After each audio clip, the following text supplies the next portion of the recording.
দীর্ঘ আইনি লড়াইয়ের পর চাকরি পেয়েছিলেন শিলিগুড়ির অনামিকা রায়। সবেমাত্র ৮ মাস চাকরি করেছেন, কিন্তু আজ সোমবার কলকাতা হাইকোর্ট প্রায় ২৬,০০০ শিক্ষকের চাকরি বাতিল করেছে। আদালতের এই রায়ে হতাশ অনামিকা। দীর্ঘ আইনি লড়াইয়ের পর গত বছর ২১শে সেপ্টেম্বর শিক্ষিকা হিসেবে স্কুলে যোগদান করেছিলেন শিলিগুড়ির অনামিকা রায়। জলপাইগুড়ি জেলার রাজগঞ্জের হরিহর হাই স্কুলে তিনি চাকরিতে যোগদান করেন। এই অনামিকার চাকরি পাওয়ার লড়াইটা সহজ ছিল না। প্রথমে চাকরি পেয়েছিলেন রাজ্যের প্রাক্তন মন্ত্রী পরেশ অধিকারীর মেয়ে অঙ্কিতা অধিকারী। তিনি অনেকদিন চাকরি করলেও শিলিগুড়ি মহকুমার ববিতা সরকার চাকরিটা তার প্রাপ্য বলে আদালতের দ্বারস্থ হন। আইনি লড়াইয়ের পর পরেশ অধিকারীর মেয়ের চাকরিটা পান ববিতা সরকার। কিছুদিন পরে ওই ববিতা সরকারের চাকরিটা নিজের প্রাপ্য বলে আইনের দ্বারস্থ হন শিলিগুড়ির বাসিন্দা অনামিকা রায়। দীর্ঘ আইনি লড়াইয়ের পর চাকরি চলে যায় ববিতা সরকারের। অবশেষে ২০২৩ সালের সেপ্টেম্বর মাসে অনামিকা রায় রাজগঞ্জের হরিহর হাই স্কুলে শিক্ষিকা হিসেবে কাজে যোগদান করেন। কিন্তু আজ কলকাতা হাইকোর্টের বিচারপতি দেবাংশু বসাক ও বিচারপতি সব্বর রশিদির স্পেশাল ডিভিশন বেঞ্চ ২৫,৭৫৩ জনের চাকরি বাতিল বলে রায় দেন। সবাই ২০১৬ সালের প্যানেলে চাকরি পেয়েছিলেন। এই রায় যখন ঘোষণা হয় তখন অনামিকা রায় স্কুলেই ছিলেন। রায় শুনে তিনি হতাশ হয়ে পড়েন। তিনি কি বললেন শুনুন তার মুখ থেকে। রায়টা শোনার পর স্বভাবতই ভীষণভাবে হতাশাগ্রস্ত হয়ে পড়েছি। কারণ দেখুন, এই রায়টার জন্য কখনোই আমি তৈরি ছিলাম না। কারণ দীর্ঘ লড়াইয়ের পর কিন্তু আমি আমার শিক্ষিকা হওয়ার যে স্বপ্ন সেটা পূরণ হয়েছে। তো আজকের এই রায়তে আমি আবার ভীষণভাবে ভেঙে পড়েছি। কারণ এখানে কিন্তু যোগ্য আর অযোগ্য সেটার মধ্যে কোনো আর ডিফারেন্ট থাকলো না।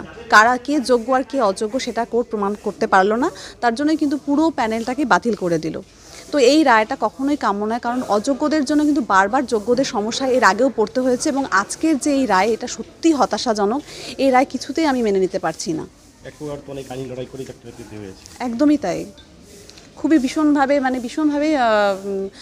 আজকে খুবই খারাপ লাগছে যে এটা আমি কখনোই ভাবতে পারিনি যে এইরকম একটা রায় হবে। হ্যাঁ, আমি অনেকদিন থেকে কোর্টে কেসটা চলছিল, তো আজকে অর্ডার হবে সেটা জানতাম সকাল থেকেই। তো এটা আমি সবসময় ভেবেছি যে না, যোগ্যদের কোনো রকম সমস্যা হবে না বা তাদের কোনো রকম সমস্যার মধ্যে পড়তে হবে না। এইরকমই হয়তো একটা রায় আদালত দেবে।